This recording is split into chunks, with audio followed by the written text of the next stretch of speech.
பரிசுத்த நாமத்துக்கு மகிமை உண்டாக. இந்த காணொளி வழியாக உங்களை பார்ப்பது எனக்கு மிக்க மகிழ்ச்சியாக இருப்பது.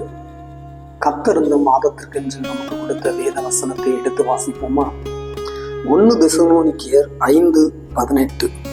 எல்லாவற்றிலும் ஸ்தோத்திரம் செய்யுங்கள், அப்படி செய்வதே கிறிஸ்து இயேசுவுக்குள் உங்களை குறித்து தேவனுடைய சித்தமாக இருக்கிறது. எல்லா காரியத்துக்கும் ஸ்தோத்திரம் செலுத்தணும். அதுக்கு முந்தின வசனம் இருக்கிறது, இடைவிடாமல் ஜெபம் பண்ணுங்கள். இடைவிடாமல் நம்ம ஜெபம் பண்ணிட்டே இருக்கணும். அப்போ ஆண்டவருக்கு பிரியமாக இருக்கும். இது ஒரு எடுத்துக்காட்டாக ஒரு காரியம் சொல்கிறேன். ஒரு ட்ரஸ்ட்டு வச்சு ஒரு ஊழியக்காரர் நடத்திட்டு இருந்தார். ஆனால் அன்னைக்கு சாப்பாடு கொடுக்க வழியே இல்லை. வேலையாட்கள் கேட்குறாங்க, ஐயா நாங்கள் என்ன செய்ய அப்படின்னு சொல்லி அவங்க கேட்கும்போது அவர் சொல்கிறார், கர்த்தர் பார்த்துக்கொள்வார்னு சொல்லிட்டே இருக்காரு. ஒரு சாப்பாடு நேரம் என்ன செய்யனே தெரியல, வழி எல்லாம் அடைபட்டு இருக்கு. பிள்ளைங்க எல்லாம் பசியில் உட்காந்துட்டு இருக்கிறாங்க. என்ன பண்ணுன்னு காத்துக்கிட்டு இருக்கும்போது அந்த நேரம் பார்த்து ஒரு மில்க்கு, அதாவது பால் ஏற்றி கொண்டு போகிற வண்டி என்னையான்னு கேட்கும்போது, இல்லை எங்கள் வண்டி பழுது அடைஞ்சிட்டு, அதனால இங்கே பக்கத்தில் ஏதாவது ஆசிரமம் இருந்தால் அந்த ஆசிரமத்தில் கொடுக்க சொல்லி ஓனர் சொல்லிட்டாரு அப்படின்னு சொல்லி அந்த பிள்ளைங்களுக்கு எல்லாத்துக்கும் பால் கொடுத்து அது போவே ஸ்நாக்ஸ் எல்லாம் வாங்கி கொடுத்தாங்களாம்.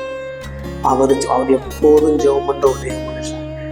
அவருக்கு இந்த பிள்ளைங்க பத்னியாக கிடக்குது, தட்டையேந்து நிற்கிறேங்கிற வேதனையில கூட ஸ்தோத்திரம் மாத்திரம் செலுத்திக்கிட்டே இருந்தாங்க. இயேசுவே ஸ்தோத்திரம், இயேசுவே ஸ்தோத்திரம். நம்ம இருதயத்திலும் சில கலக்கமான சூழ்நிலையில் வரும். வாழ்க்கையில போராட்டங்கள் நிறைந்து இருக்கும்.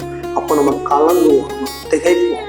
அந்த நேரத்தில் நம்மளால எந்த காரியமும் செய்ய முடியாது. எப்படி செய்ய போகணும், என்ன செய்ய போகணும், வியாபாரத்தை குறித்த பயம், குடும்பத்தை குறித்த பயம், எதிர்காலத்தை குறித்த பயம் எல்லாம் அவங்களை தாக்கும் பொழுது நீங்க என்ன செய்யன்னு சொல்லி நிற்கும்போது ஆண்டவர் சிம்பிளா ஒரு காரியம் சொல்கிறார், எல்லாவற்றுக்கும் ஸ்தோத்திரம்.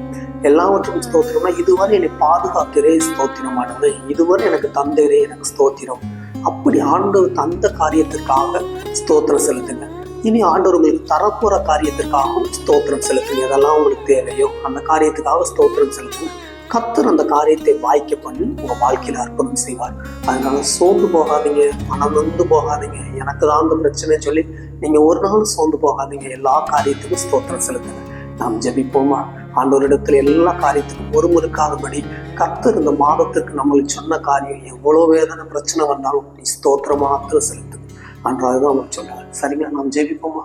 அன்பு தகப்பனை, கோடி ஸ்தோத்திரங்களை ஏறெடுக்கிறேன் ஆண்டவனே. யார் யார் இந்த காணொலி வழியாக இந்த வார்த்தையை கேட்டுக்கொண்டு வேதனையோடு துக்கத்தோடு எல்லாம் முடிந்தது என்று இருக்கிற அந்த பிள்ளைகளுடைய வாழ்க்கையை நீ தொடுகிறான்னு சொல்லி ஜெபிக்கிறேன்.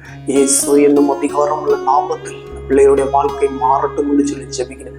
தெய்வமே, பிள்ளைகளை ஆசீர்வதிங்க, பிள்ளைகளை உயர்த்துங்க, தடைகள் எல்லாம் மாற்றி கொடுங்க. வாழ்நாள் முழுவதும் கலிகோர்ந்து கம்பீரித்து சந்தோஷத்து இருக்கும்படி தெய்வம் ஒரு அனுக்கிரக வாசலை திறந்துகிறான் என்று சொல்லி ஜெபிக்கிறேன்.